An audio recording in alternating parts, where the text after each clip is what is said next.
It's been quite a while since I enjoyed a DC Universe movie as much as I enjoyed this, and obviously, it's an animated movie. Hey guys, welcome back to Ad Talk, and this is my review for Batman The Long Halloween Part 1. Now, before we start with this review, as always, don't forget to leave a like on this video if you enjoy it, and please do consider subscribing, as those are two main ways you can help support my channel right here at Ad Talk. Cheers, and let's get right into that review. Wow, I really cannot emphasize how much I enjoyed this movie, and it's still only part 1. We're back in Gotham City as a mob war is currently going on between Falcone and Sal Maroni. Harvey Dent has just been elected as district attorney, and he has been working on an informant by the name of Johnny Vitti, who is a member of the Falcone family for a very long time, apparently. Unfortunately, Johnny Vitti is murdered in his home the night before he was going to turn informant, and the murderer left a jack-o'-lantern on the crime scene. It happens to obviously be Halloween. Now, it soon turns out that our murderer is Holiday, who, you get the name right, obviously commits his crimes on holidays.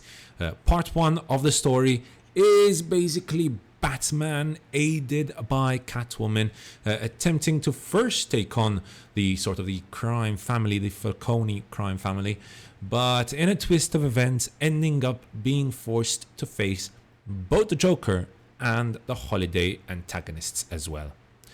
The animation style here is an interesting one. It sort of employs this visuals akin to the 90s animated Batman movies, and so, as can be expected, is an incredibly moody version of our hero. The action is also animated incredibly well, and there is one particular fight scene involving Batman taking on members of the Chinese triad, and that fight scene was designed really well. The overall setting is also very interesting. It seems to be set around the 1950s, but I could be mistaken. However, what matters here is that fans of the comics will definitely not be disappointed by the visuals, as they're incredibly reminiscent of the comics themselves. They also seem to be a bit of a throwback to the sort of Batman animated series, which I used to love to watch, in its visuals as well, and also in the setting and the way Gotham is designed. So a lot of hard work has gone into the animations. People working on it really know their Batman and know what fans of Batman want and love. Another aspect of this movie that I really enjoyed were the characters. The characters themselves are pretty impressive. It's great to see a younger version of Batman here, and this is a version of Batman that is still learning on the go. Bruce is kind of experienced. He has experienced a bit of crime, and he has taken on Gotham's criminals, but he's still learning here, and we see him make quite a few mistakes on the go. There's one point, for example, I enjoy where I saw sort of Catwoman taking a leap and Batman jumping right after her, but it's clear that first of all, he was scared to make the jump, and secondly, when he makes the jump, he takes a tumble. There's another point where he also sort of starts to learn that, listen, it's not just enough to intimidate and punch Gotham's criminals. There are going to be moments where Batman needs to act like a detective, and so this movie focuses a lot on Batman learning how to do the detective work.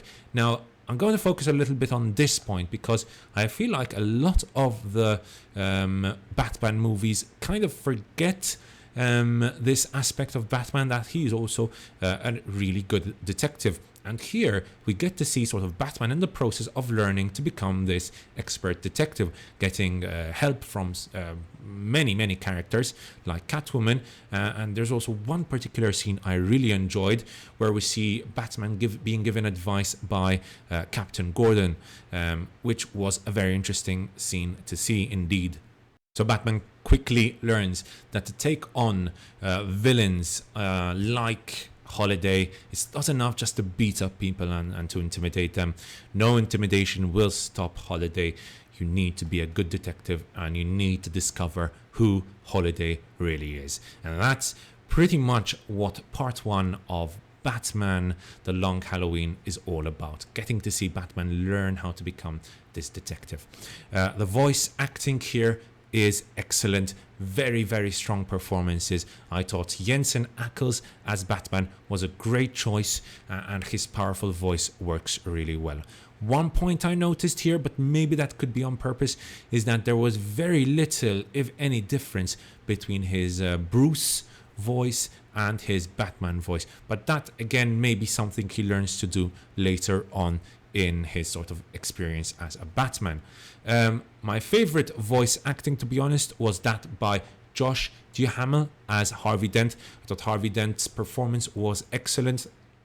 His voice truly showcased the sort of confusing emotions being felt by Harvey as he's forced to get his hands dirty to take on Gotham's criminals. Troy Baker as Joker is good, as can be expected, but I do feel like his character has kind of been forced into the whole thing by Warner Brother executives, because like, if we don't have Joker as a villain, as an antagonist in a Batman movie, maybe people will not be interested to watch it as much.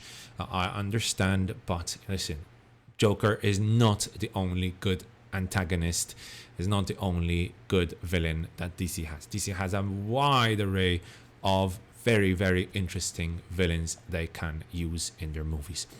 Finally, I must mention David Dastmalchian. I'm sorry if I ruined that name, but his voice acting as Calendar Man, who has a short scene, was really, really good here and really stands out in that scene. Very, very intimidating performance. So Batman, The Long Halloween Part 1 is a good introduction to the story and works really well as one part, a small part of a whole story. Remember, this whole story takes basically 1 year, and I think we've only seen around 4 months so far, so it's still a lot to happen in this story. There is some impeccable work being done here, and I was truly impressed by what we got. Probably my only criticism for this movie would be some of the editing choices, which I thought were rather confusing at times. Some very weird editing choices taking place here. Some of the transitions especially were really, really confusing. I wouldn't notice that one scene ended and another started, and there is usually quite a long transition period of time, which I wouldn't recognize. So we'd skip from one holiday to another, and it just wouldn't be clear enough for the viewers. However, that's just one small fault for this movie. I thought overall it is well worth a watch for anyone at all interested in our Caped Crusader Batman, or anyone who enjoys mafia dramas or mysteries, as at its core this movie is truly a mafia drama and a mystery, more than a superhero movie. So it's hard for me to give a rating for this movie since it's part 1. I'll give a final rating at the end of part 2, but so far this movie really introduces the setting and the premise really well, really gets going, has some good action, and is an overall thrill to watch. I really enjoyed it, so I'm really looking forward for part 2. Thanks so much for watching, guys. I hope you enjoyed that review. If you did, don't forget to leave a like on this video, and please do consider subscribing.